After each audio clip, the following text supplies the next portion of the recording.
2026, 2031, 2036 திராவிட model ஆட்சிதான் என்கிறார் முதல்வர். இது குறித்து நாம் சிறப்பு பார்வை பார்ப்போம். 2026 மட்டும் இல்லை, 2031, அதுக்கப்புறம் வர 36 எல்லாமே திராவிட முன்னேற்ற ஆட்சி தான், திராவிட மாடல் ஆட்சி தான் தமிழ்நாட்டில் நிலைச்சி நிற்கும். அனைவருக்கும் தமிழக முதல்வர் எல்லாமே ஊட்டி சுற்றுப்பயணம் முடித்துக் கொண்டு என்ன கூறினார்?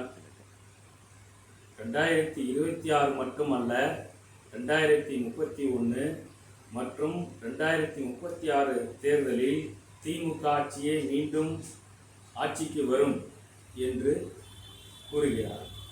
இது உண்மை. அவர்கள் ஆட்சிக்காக எதை வேண்டுமானாலும் செய்வார்கள். இன்று தமிழக அரசு துறை அத்தனை துறைகளிலும் இவர்கள் புகுந்து விட்டார்கள். அதிகாரிகளாக புகுத்தப்பட்டு விட்டார்கள். பிற மொழியாளர்கள் அனைத்து துறைகளிலும்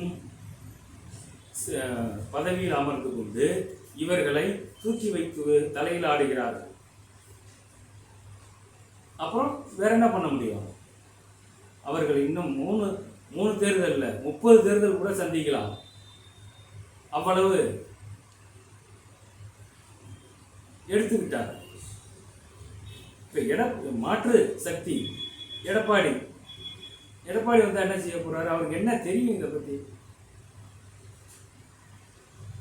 வந்தாருன்னா உட்கார போறாரு. உட்கார்ந்த உடனே இந்த கூட்டம், இப்போ நான் சொன்ன கூட்டம் மறுபடியும் அவர்கிட்டயே போய் அவரை சமாதானப்படுத்தி அவரை அமைக்கிடுவாங்க.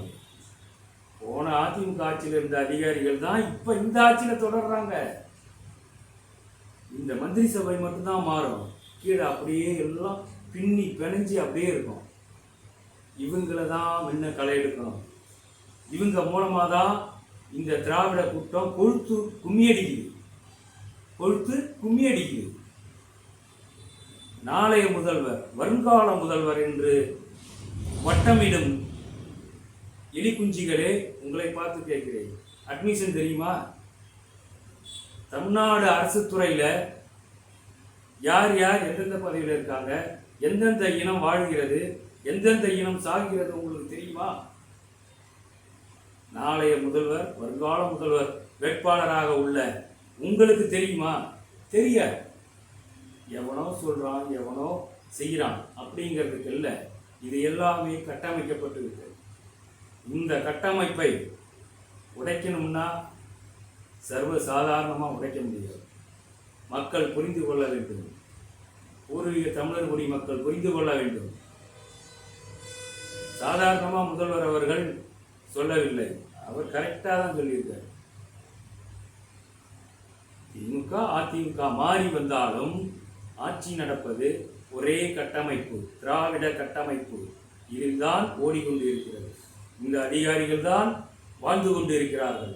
இந்த பிறமொழி அதிகாரிகள் தான் காலம் காலமாக வாழையடி வாழையாக வாழ்ந்து கொண்டு இருக்கிறார்கள். நாமெல்லாம் வேடிக்கை பார்த்து கொண்டு இருக்கிறோம். இதை மாற்ற வேண்டும். மாற்றுவோம். நன்றி, வணக்கம்.